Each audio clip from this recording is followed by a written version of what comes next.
Hello, good evening. I hope you are doing well. This is another opportunity I want to take so that I can be able to thank you so much for your support. And again, I want to welcome you back to our class. So today we are looking at a very interesting topic, which is indices found in mathematics form 2. The lesson number is number 1. Our subtopic is the basic laws of indices. So we will start from there. The basic laws of indices. So I want us to look at very common ideas that as a learner you need to understand. If you are given any particular number, for example, you are given A is being raised to power 0, which answer do you expect? You need to understand that any number, when it has a power 0, it means the quotient or the answer you get must be 1. E.g., let me give you an example. If you have 24 raised to power 0, what will you get? Is 1. You can use your calculator to prove what I'm saying here. So this is found in indices. Number 2, what we need to understand is that when you are given a number A raised to power a minus 1, what does that mean? It means you are supposed to find the inverse of that particular number A. So this will be the inverse of A now raised to power positive 1. So we know that any number raised to power 1, it is that particular number. So we can have an example here. If you have a number like 2 raised to power 2, let me use power 1 for now. Which answer do you expect? To remove this minus, it means you must find the inverse of 2. Inverse of 2 is a half. Then you raise this one by power 1. And we know a number raised to power 1 is that particular number. So the answer remains to be a half. Another thing that I want us to understand under indices is that when you have been given a number A raised to power a half, it means you must remove the sign first, which is the negative sign in this case, by finding the inverse of A. Then what you get, you raise it to power a half. And when a number is being raised to power a half, it means you are supposed to find the square root of that particular number. So let me give you an example here. It's good that I give you the examples as we proceed. If you have been given a number like a quarter, it is being raised to power minus a half.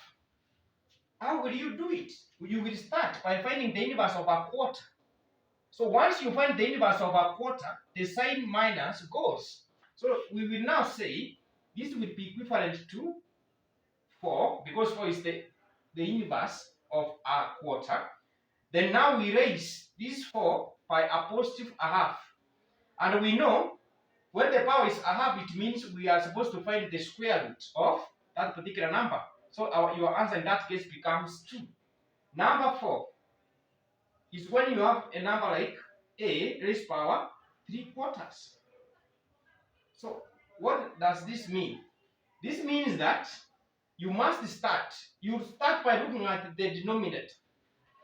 The denominator means if it is 2, it means you are supposed to find the square root. If it is 3, it means you are supposed to find the cube root of that number. If it is 4, it means you are supposed to find the fourth root. So this will be the fourth root of A, then you raise it to power 3. That's what it means. Let's have an example. So let's say, e.g., you have been given a number like 81 raised to power 3/4. So this means you must start by finding the fourth root of 81. Then the answer you get, you cube it. So this will be the same as we know that the fourth root of 81 is 3. 3 is the answer for the fourth root of each one. Then you now cube it. This will give you 27. So that's what it means. And another thing that we need to understand as number 5 is that when you have been given a number a raised power x times a number a raised power y, this is the same as you just pick, because the bases are the same, you just pick one. And since the sign is at times, you now add the powers. Number 6, when you have been given a raised power x, you are dividing by a raised power y. As long as the bases are the same, this will be a raised power x minus y. We subtract because of the division sign. Then number 7, when you have been given a raised power x, then everything is inside the bracket, then outside there we have another power y. Then this means we are going to take a, then we find the product of the powers, which is x times y. And this will be the same as a raised power x y. Then lastly, but not least, it's good that I remind you something here, that when you have been given a raised power x is equivalent to b raised power y. In that particular case, there's no, the bases are not the same. So how do you do such kind of an incidence? How do you tackle that kind of a question? So you introduce the logs. In this case, you will say log a raised power x is equals to log b raised power y. And the log you introduce is the log whose space is 10. Therefore, these are the powers. You now write the powers behind log.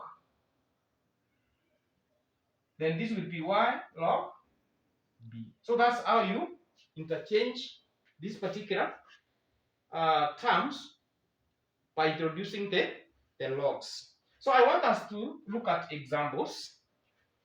I think you can be able to remember, because I want to wrap here so that because of space, and then we start looking at the examples.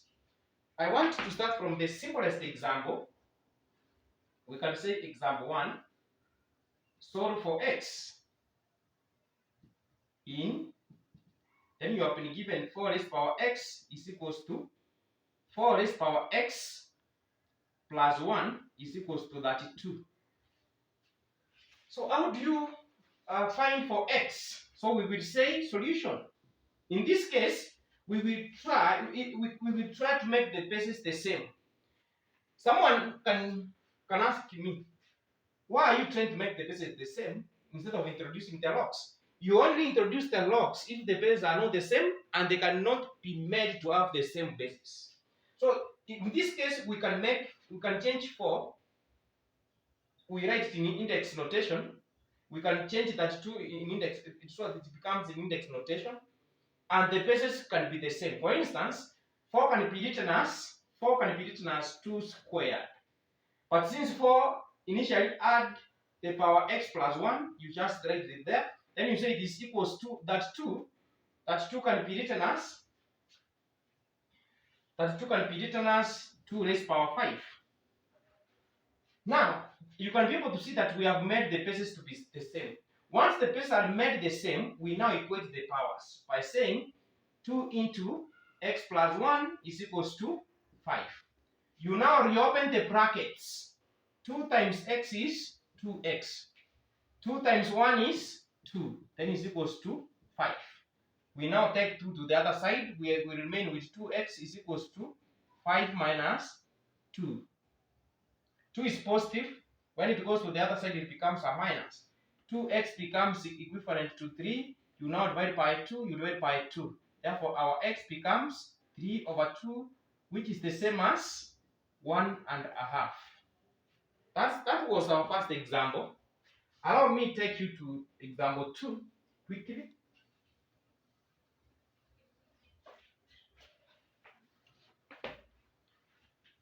Solve for x. That's our example 2.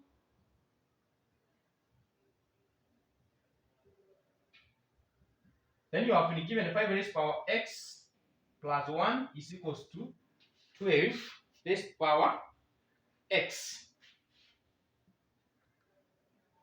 So this one should be 2x minus 1. Yeah. So how do we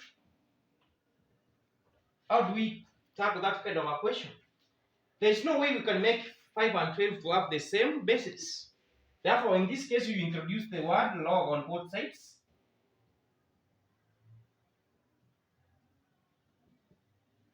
And then you bring the powers behind. So this will be 2x minus 1, then log 5 is equals to x log 12.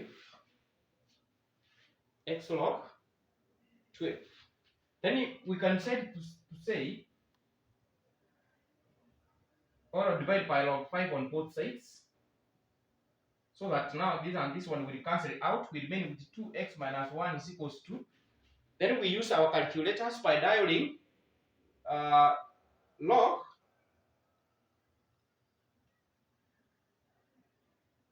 log 12, then divide by log 5.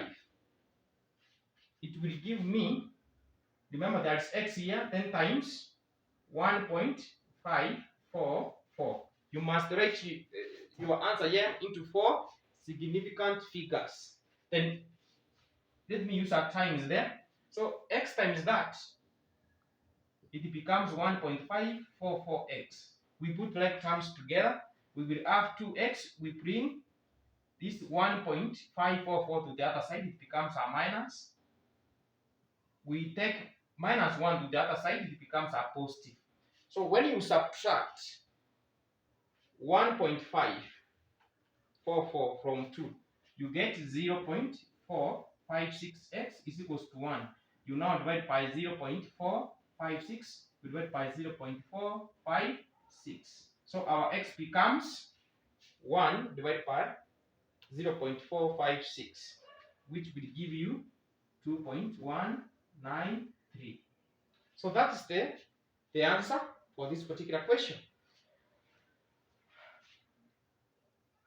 I want to look at example 3.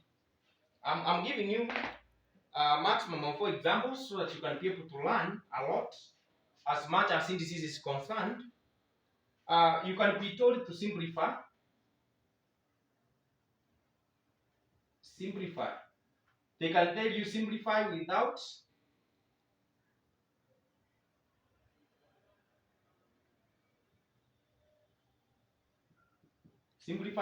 using a calculator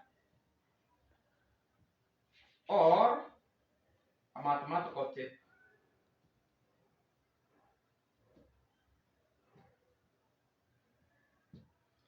Then you are given 243 being raised to power minus 2 over 3, then times 125 raised to power 2 raised to power 2 over 3, then divided by 9 raised to power minus 2 minus 3 over 2. So when you get this kind of a question, then it means we need to be very keen on it. We need to be very, very keen on this kind of a question. So we will start by simplifying this one. 243. So 243 raised power minus 2 over 3. We must remove the minus first. So this will be the same as 1 over, you now find the reciprocal of 243. Then now we raise it to power 2 over 3. Because you have been told not to use a calculator or a mathematical table, then in your exam you must try to show by using factor method. Can 2 go to 243? No. It is only 3 which can go there. It 1 times. Then 3 can go there. 3 can go there 27 times. 3 can go there 9 times. 3 can go there 3 times. 3 can go there 1 times. Then it means I made an error here. So this one should be 5 down here. It should be 5. Yeah, it should be 5, so that you can be able to find the fifth root of it. So this one should be 5. Now that means when you count this 5, because we are supposed to obtain the fifth root first, then it means you count 1, 2, 3, 4, 5. You take 1. So it means the fifth root of 243 is 3. Therefore, it means the fifth root of 1 will be 1. The fifth root of 243 will be 3. Then we now square that. 1 squared becomes 1, 3 squared becomes 9. So that's how you simplify the first one. So let's go to the second one.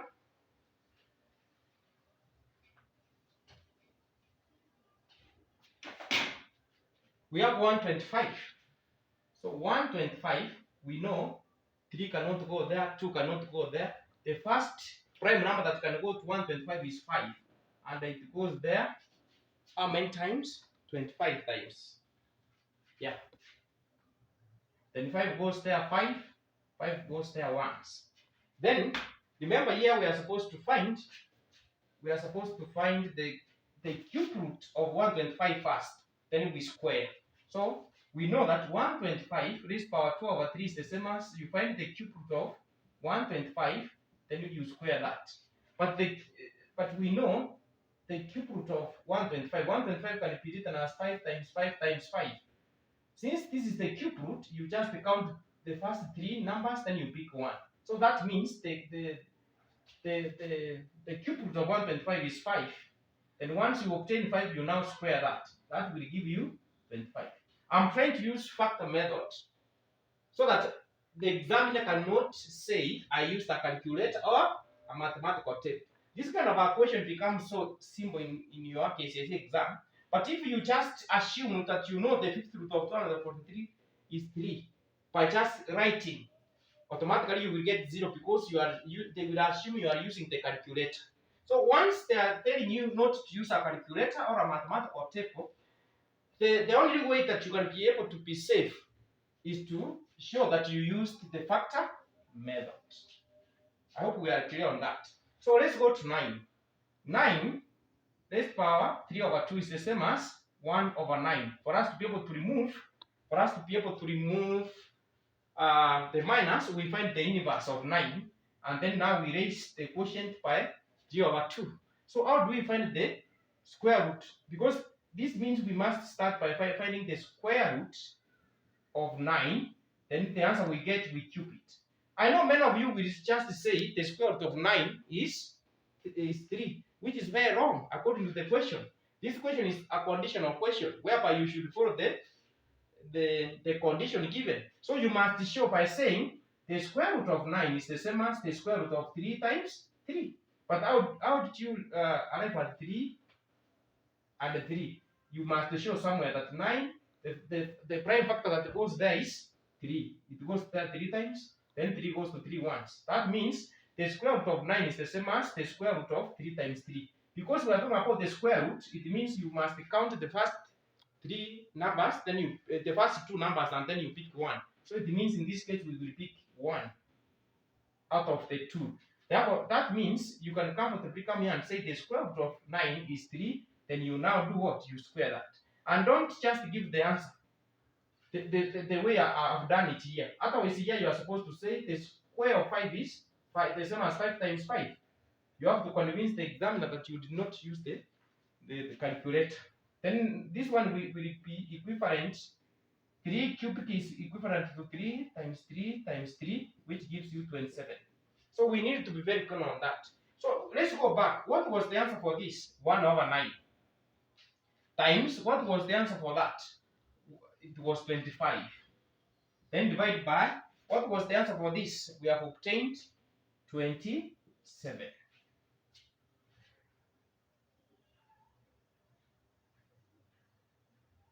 No, it is not. Is it? Let me confirm.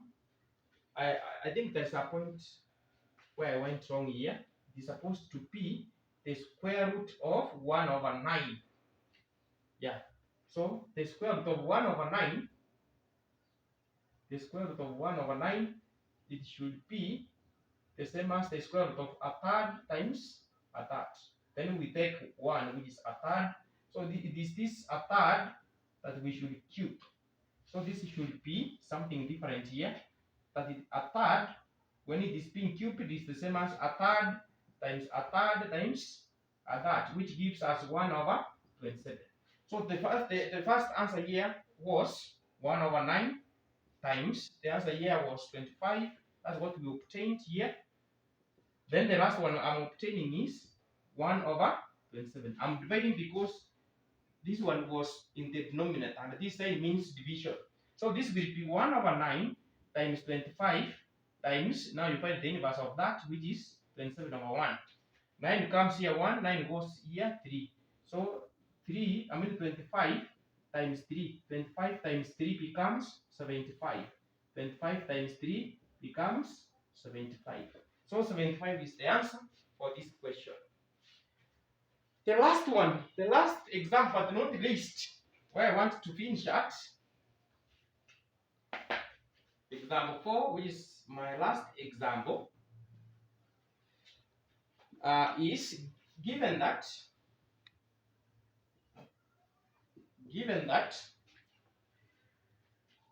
2 raised power x times 9 raised power 2y is equals to 72, comma, find the values of x and y. Then we write solution. So it means we must start by simplifying this. We will start by simplifying this.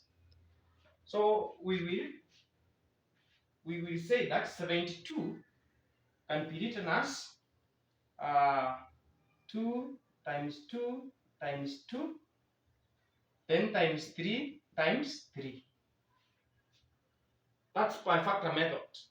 So you will start by saying 72, 2 goes there, that's 6, 2 goes there, 18, 2 goes there, 9, 3 goes there, 3, 3 goes there, 1. So this is what I've transferred here.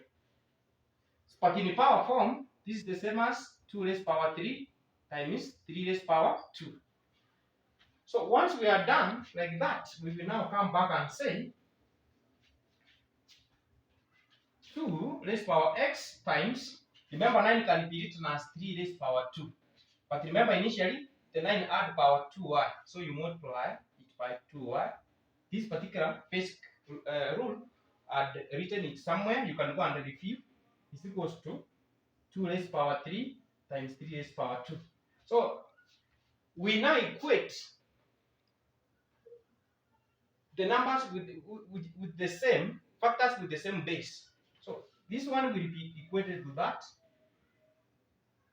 and this one will be equated to that. We will say 2 raised power x is equals to 2 raised power 3. Now that the bases are the same, when the bases are the same, we equate the powers. So that means the power of x is 3. We equate the other one, 3. We multiply these two powers. 2 times 2y gives you 4y is equals to 3 raised power 2. When the bases are the same, we now equate the powers. So this will be 4y is equals to 2. You divide by 4, you divide by 4. So our y becomes 2 over 4, which can be simplified to p a half. So I've given you another example so that you can be able to understand this topic known as indices. Thank you for listening to me. I know you might be able to have many questions concerning this topic. You can go down to the comments, you ask your question there. I am going to answer you accordingly. God bless you. Thank you for listening to this channel. See you next time. Bye bye.